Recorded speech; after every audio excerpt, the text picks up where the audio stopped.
Bueno, vamos a hablar ahora de un tema lamentablemente cada vez más frecuente, que son los trastornos de ansiedad. Uno de los trastornos de ansiedad es el trastorno obsesivo-compulsivo. ¿Qué pasa con la persona que los padece? ¿A partir de qué?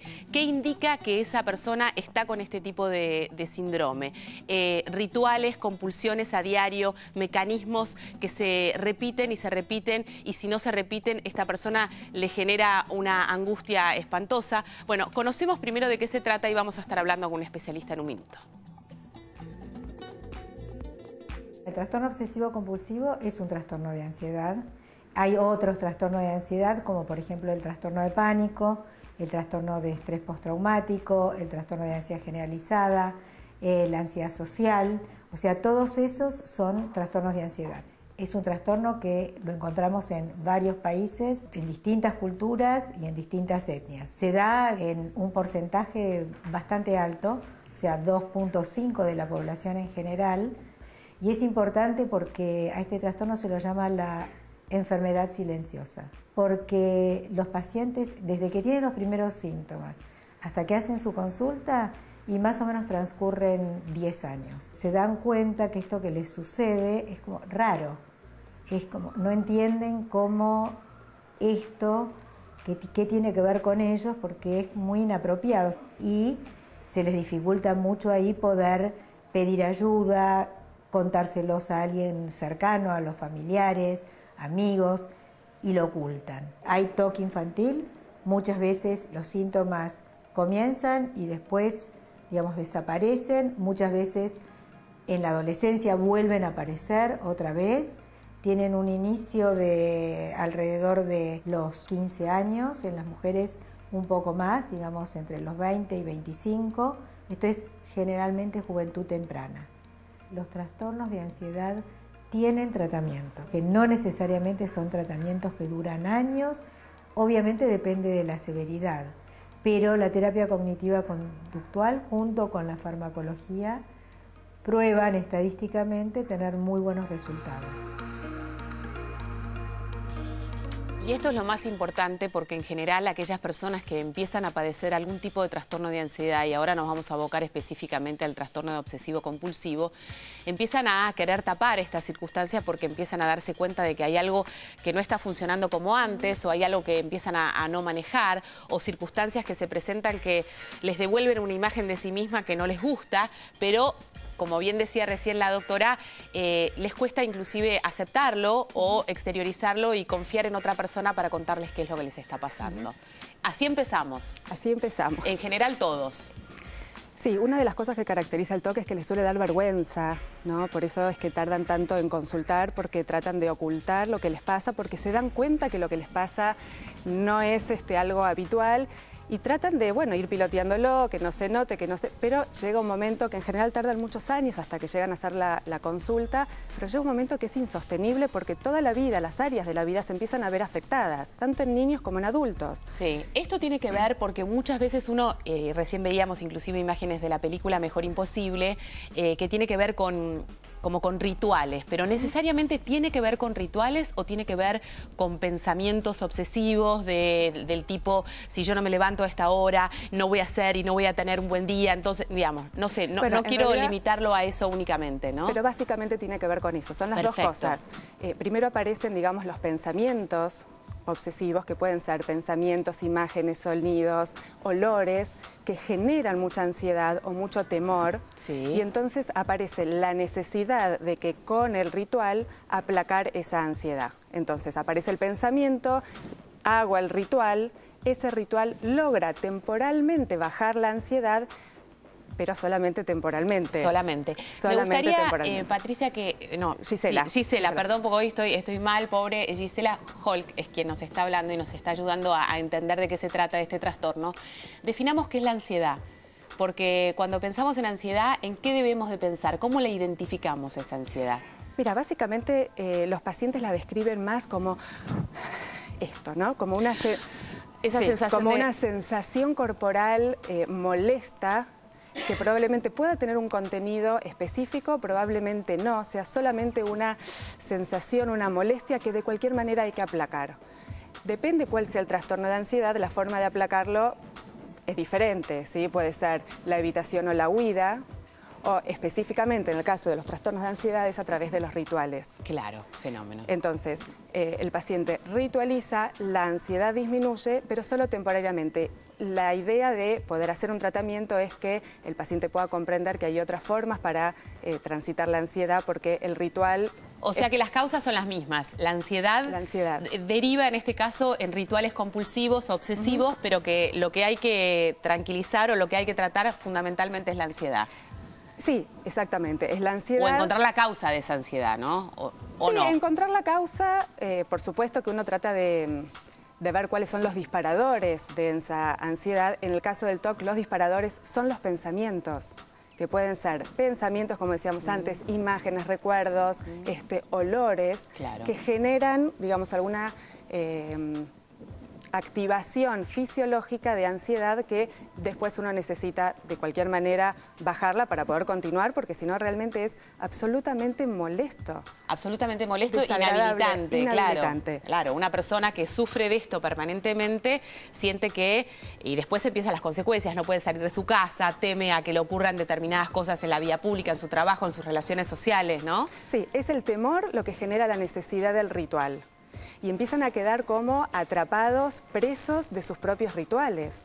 Porque si el temor, y acá es donde se empieza, digamos, a ver la parte, digamos, cognitiva y la parte conductual. Por eso los tratamientos que nosotros trabajamos de Esmera son cognitivo-conductuales y abarcan los dos aspectos, porque los dos aspectos son importantes. Perfecto. Por un lado, desde lo cognitivo es empezar a ver cuáles son los mecanismos de pensamientos que tienen los pacientes con TOC, que tienen que ver, por un lado, con una gran importancia a los pensamientos y a lo racional, pero con un estilo de pensamiento mágico. ¿Qué quiere decir esto? Que solo porque lo pensé va a pasar, ¿sí? Digamos, eso no quiere decir que una persona que no tiene TOC no pueda tener un pensamiento trágico. Uy, y si salgo a la calle y me pisa un auto, pero es un pensamiento que aparece y sigue, ¿sí? En el paciente TOC esto empieza y empieza y empieza y como el pajarito tiqui, tiqui, tiqui, no para de sonar. Y se empieza a profundizar, ¿no? Se empieza como, sí, más que a profundizar, se empieza como a generalizar, ¿no? No queda solamente en general en un solo pensamiento, sino que a medida que va a pasar el tiempo empieza como a abarcar distintas áreas de la vida, ¿no? Probablemente puede empezar en el área afectiva, puede empezar en el área laboral, si lo que ahí, digamos, no todos los pacientes con TOC tienen la misma cantidad o el mismo tipo de rituales, ¿sí? Bueno, esto es un punto muy interesante, Gisela, que me gustaría que podamos ejemplificar para que aquellos que necesitan o que están sintiendo que algo de todo esto les pueda estar pasando, encuentren por lo menos una primera respuesta. Porque no todos pasan por lo mismo. No todos son Jack Nicholson en la película, pero no necesariamente por no llegar a esa instancia no significa que necesitemos un tratamiento o una ayuda, ¿no? Entonces, ¿de qué detalles o de qué circunstancias estamos hablando? Bueno, a ver, vamos a tratar de manejarlo de esta manera. Por un lado, a nivel de los rituales, podemos dividir que hay dos tipos de rituales. Están los rituales que son los más observables, que son los comportamentales, los de orden, ¿sí? Los que tienen que estar todos simétricamente en su lugar. Sí. Que esos son los que en general se ven y el paciente no puede ocultar, aunque trata por todos los medios de que disimularlo. Pero también están los rituales mentales que no se ven, que tienen que ver con, por ejemplo, contar, ¿no? En una sala de espera la cantidad de libros que hay en una biblioteca, la cantidad de rayitas de las baldosas. Contar, rezar, jugar con números en la cabeza que le van buscando algún sentido para... Y esto uno lo puede ver. Aparentemente la persona está sentada relajadamente en un consultorio médico y sin embargo está padeciendo de una situación presa que no puede dejar, digamos, de contar libros, y si llegó al 23 y por ahí le agarra la duda de que se salteó uno, tiene que volver a empezar. Esto es muy interesante ponerlo en un ejemplo, porque tal cual decía Gisela, muchas personas, uno no podemos ser testigos de lo que pasa dentro de la cabeza o el cuerpo de ese ser humano, que seguramente la está pasando mal. Muy mal, bueno, y entonces no existe el vínculo para pedir ayuda, ¿no? Muchas veces el paciente consulta mucho tiempo después por los síntomas de TOC específicamente, pero muchas veces consultan por depresión. Porque es muy frecuente, tanto en niños como en adolescentes como en adultos, que si el TOC se mantiene, empieza a generar secundariamente depresión, mal humor, irritabilidad, porque las áreas de la vida se empiezan a complicar. Por ejemplo, un niño de colegio, ¿sí?, que padece un TOC. Uno mira la carpeta, es súper prolija, pero ¿cuál es la diferencia entre prolija y TOC? Que ese niño llega a su casa, arranca la hoja, la vuelve a copiar, le pone ojalillos y la vuelve a copiar 2, 3 veces hasta que queda absolutamente perfecta, y eso por ahí le puede implicar no ir a una actividad deportiva o no poder ir a jugar. Otro ejemplo en niños, un niño con TOC que no puede hacer una actividad deportiva, esto que decía de las baldosas, por ejemplo, un paciente que jugaba al básquet que no podía porque no podía correr sin estar pendiente si pisaba una rayita de determinada manera de la cancha de básquet. Entonces se empieza a observar cómo se empiezan a limitar. Claro. Y esto causa una depresión enorme, una frustración, mucha angustia, mucha desesperanza, hasta que deciden consultar. Por supuesto que el tratamiento los ayuda enormemente. El tratamiento cognitivo-conductual, como decía la licenciada Gubay, es apropiado. Muchas veces se acompaña con farmacología porque está comprobado que ayuda muchísimo. Y como decíamos antes, el tratamiento consta de 2 aspectos. La parte cognitiva, que tiene que ver con tratar de entender no tanto los contenidos, porque no nos metemos a analizar los contenidos de las obsesiones, sino más bien la estructura del pensamiento, ¿sí? Esto que decía antes del pensamiento mágico, solo porque lo pensé va a pasar, la fusión pensamiento-acción, ¿no? Claro. Esto que si lo hago, entonces si pienso determinada cosa y hago determinada otra, y por ahí no tienen ninguna lógica racional entre sí. Hay algo muy habitual que es, por ejemplo, el gato negro que cruza por la calle, y hay muchas personas que inclusive hasta lo tienen incorporado como algo habitual, normal. Se me cruzó un gato negro, doy la vuelta porque eso va a generar o va a traer mala suerte. Lo mismo lo del espejo. Son muchas situaciones culturales que nosotros tenemos incorporados y que lamentablemente en este tipo de casos nos juegan en contra, porque empezamos a normalizar circunstancias que no deberían ser normales y que al contrario nos generan limitaciones en nuestra vida cotidiana, ¿no? Así es. Así es. Por eso, digamos, en la parte, digamos, más conductual del tratamiento, lo llamamos estímulo y prevención de respuesta, porque justamente lo que hacemos es exponer, ¿sí?, siempre muy cuidadosamente, y en esto es muy importante el vínculo y la confianza en el vínculo terapéutico, porque siempre es con mucho respeto y respetando justamente mucho el tiempo del paciente y las necesidades del paciente. Esto es fundamental. Sí, no se puede abordar a una persona desde ninguna manera drásticamente, porque, bueno, lo desnudás y le generás, le sacás todas sus estructuras, ¿no? Entonces es exponerlo y confrontarlo con el estímulo, que en este caso es la obsesión o su temor, y ayudarlo a prevenir respuesta, digamos.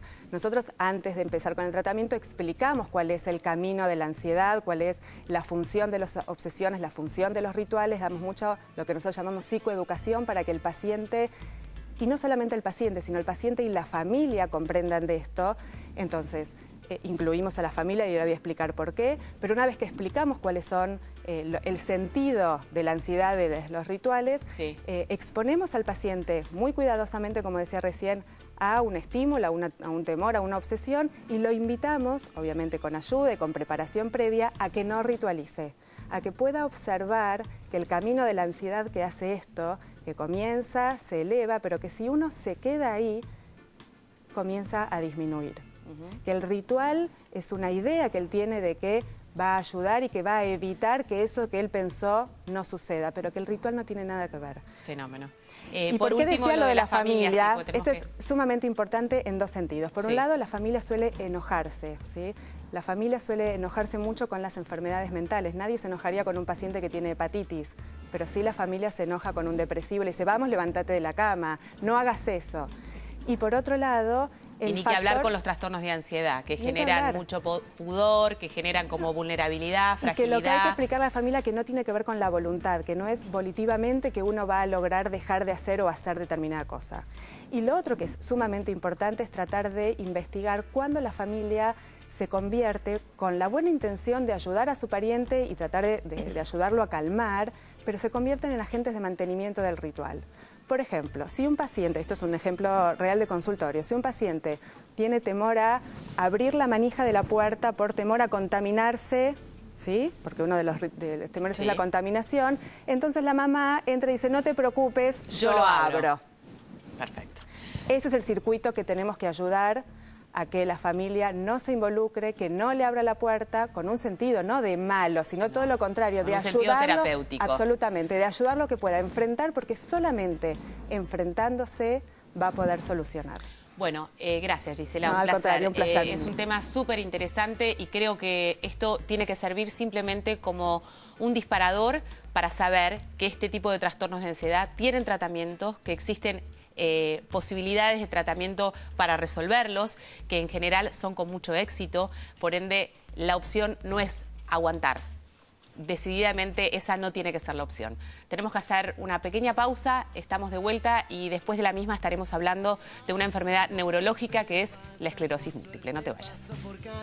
Por suerte pasó por mí. Oigo a mi alma cuando canta cada vez que se